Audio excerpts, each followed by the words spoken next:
Christ alone, cornerstone, weak made strong in the Savior's love, through the storm.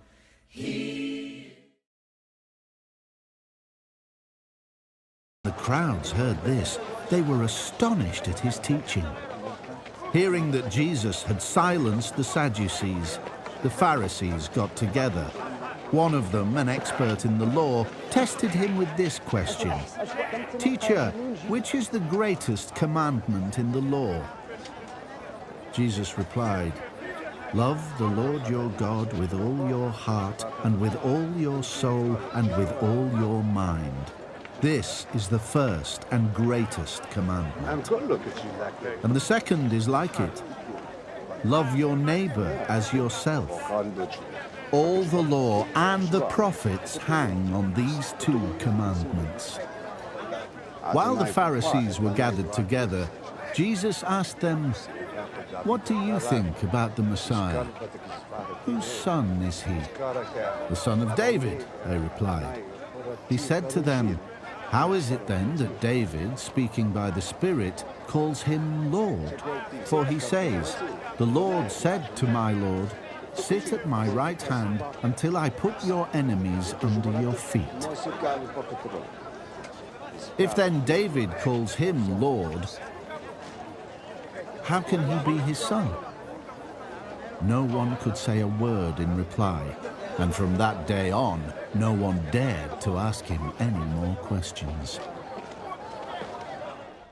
It's Tuesday, and Jesus is going into Jerusalem once again. He's been staying in Bethany each night, and when he goes into Jerusalem this time, he enters into the temple for the express purpose of teaching the Pharisees, the Sadducees, teaching the disciples, anyone who would listen. As they're on their way into Jerusalem, the disciples notice the fig tree that he had cursed from the day before, and they see that it withered so quickly, and they ask themselves, how does this fig tree wither so quickly at the command of Jesus? You would think by this point in their lives and their following Jesus that they would know that he was powerful enough to be able to cause something like this to happen. I mean, Jesus had walked on water, he had calmed the seas, he had raised Lazarus from the dead. You would think that they would not be so astounded by the fact that he causes this fig tree that's not producing good fruit to wither and die within a night. But they were still amazed, and Jesus takes this opportunity to teach them about the faith that we should have. He even says, in fact, that if we have that kind of faith, then we can move mountains. Do you have mountain-moving faith in Jesus Christ?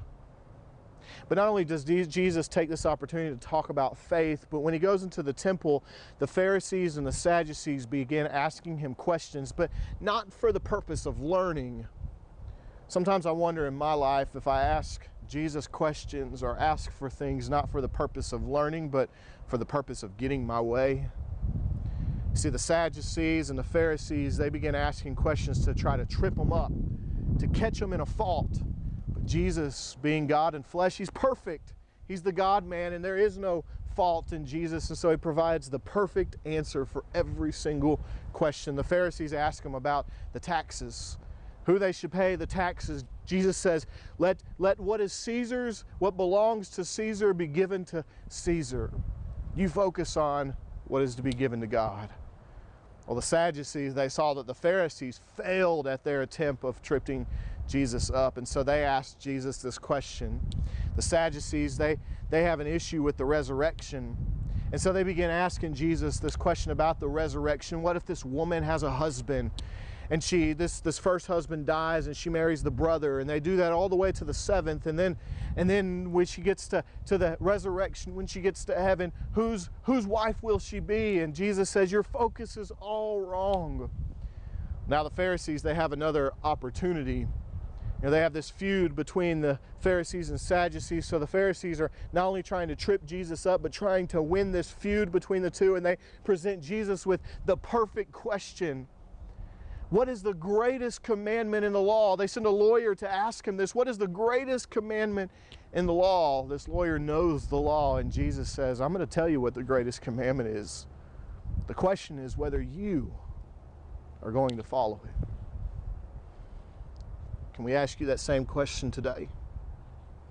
Knowing that we're just days away from Jesus demonstrating the greatest act of love and service that anyone has ever done.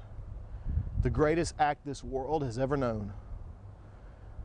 Will we be willing to commit our lives to Jesus, to follow the greatest commandment of the covenant? Love the Lord your God with all your heart, with all your soul, with all your mind, with all your strength. Love the Lord your God with every bit of who you are. Show it with every action, every word, every thought, every day of your life. And he gives us that bonus commandment.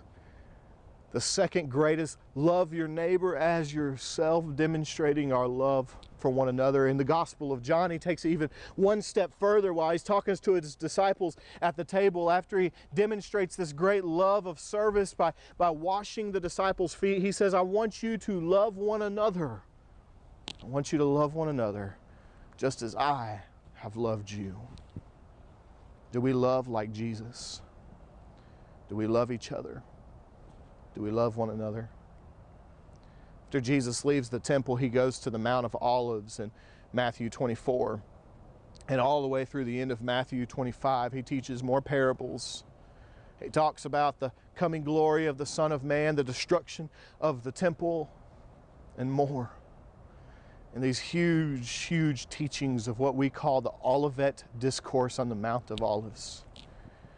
Then he goes back to Bethany, lays his head down for the night. Wednesday's coming.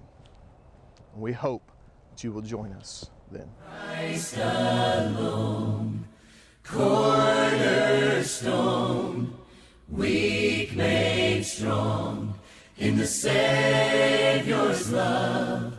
Through the storm, he